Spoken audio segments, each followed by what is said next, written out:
One morning, James the red engine was resting in the siding, taking on water. "Ah," he said, "it's so nice to be a splendid red engine." Just then, Henry puffed up next to James. "James, stop dawdling around. You have to get ready for your train, or else I can't leave." "Oh, be quiet, Henry," said James. "You don't know what it's like to be a splendid engine.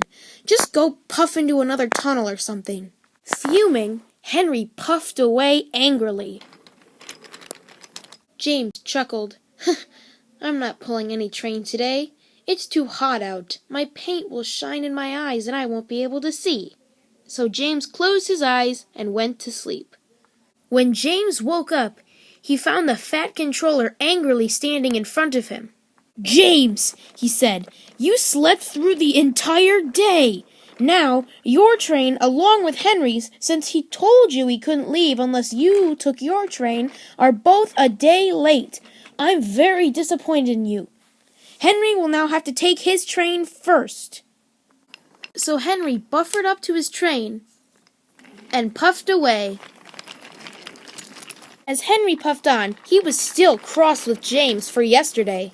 He was so cross he wasn't paying attention to his train.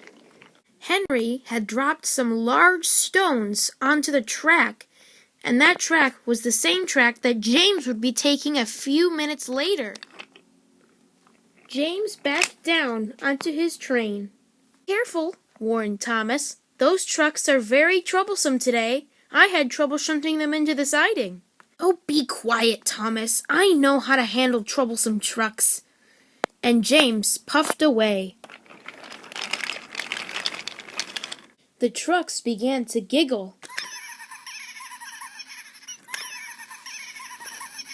"Shut up," cried James, and he gave the trucks a bump. "Ah! Ooh!" the trucks cried. "Now behave yourselves," said James as he puffed on. The trucks had quieted down.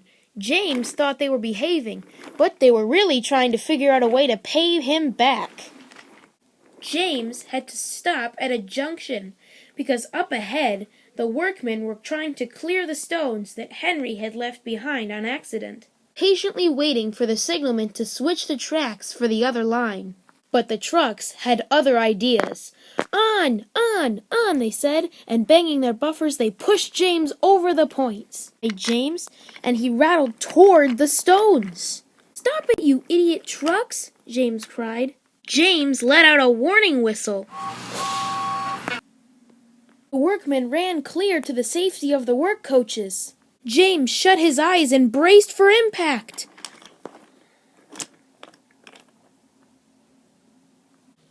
The impact with the stones had made James come right off the rails. The trucks however, were laughing. They were feeling very pleased with themselves. Thomas came and took the trucks away. Edward pulled James back onto the rails, and the workmen cleared the stones. One of the larger stones had dented James's boiler, so Edward had to park him in a siding so he could be looked at. Later that evening, back at the sheds, Thomas felt sad. "I wish James was back already," said Thomas. The other engines were sad too. They wanted James to come back as well. The sheds wasn't the same without their boastful red friend around. A few days later, James arrived back from the works. "I'm sorry if I was rude a few days ago to you, Henry," said James. "I realize now that I shouldn't be lazy to achieve things. I have to work hard." "It's all right, James. I forgive you. Now let's go to our trains." And the two engines puffed away to their trains, now firmer friends than ever.